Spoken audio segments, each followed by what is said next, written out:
Joining us now, Sentinel One CEO Tomer Weingarten. Tomer, thanks for being here. I just want to kind of follow up on where you are at kind of in your strategic thinking about the company, because the reports had basically suggested that you were looking into strategic options, that valuation was a key concern, but you've hired Catalyst to advise you on some of these options. Is just a sale at this point in time not going to happen? Look, we are not commenting on rumors and speculation, and the market is definitely filled with them. We're very focused on our independent path. I mean, as you can understand, obviously our valuation is a bit, depressed, and we are an undervalued asset. We're a great asset, and that is something that I think doesn't elude many people out there. We have a number of financial advisors all the time. None of that implies that we're for sale. So once again, we're laser focused on just continuing to, deliver growth, deliver the best margin improvement on the public market, the highest growth on the public market. We're a great asset, steadily marching toward profitability. I think the future, is fairly bright for us. Are there other strategic alternatives that you're considering at this point in time, whether it be divestitures or some sort of equity infusion or something of that nature? I ask because you have some pretty significant investors here. I believe Tiger Global was a pre-IPO investor, as well as some other PE firms that, probably are looking at the stock price and not too thrilled with kind of what it's done recently. Yeah, I mean, we're not too thrilled either. But at the same time, I think everybody, is a big believer in the future of the company. That's at least what I believe. And, if you kind of look at our operating profile, we, last quarter burned, less than $2 million of cash for the entire quarter, less than $5 million of cash for the entire first half of the year. And with that, we have $1 billion of cash on our balance sheet.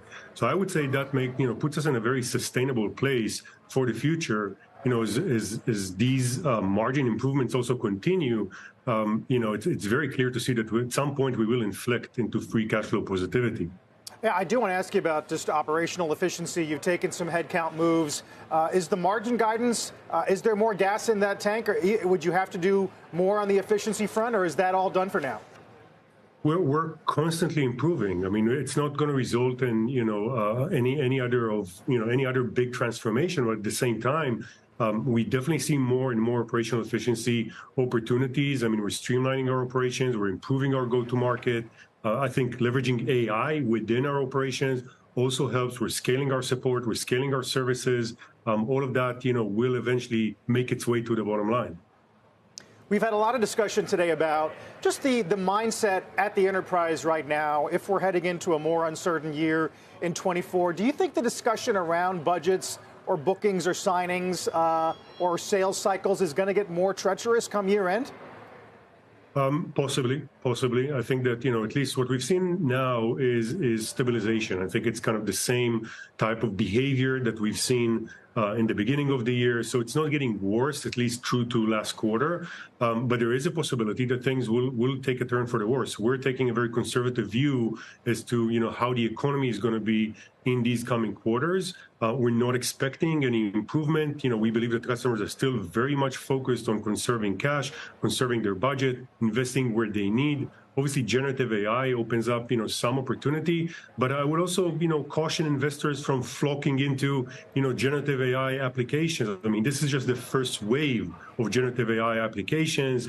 And at some point you realize, it's really easy to add and infuse generative AI to any offering out there, and enjoy the buzz. But at the same time, there's going to be another wave. There's going to be a more automated wave.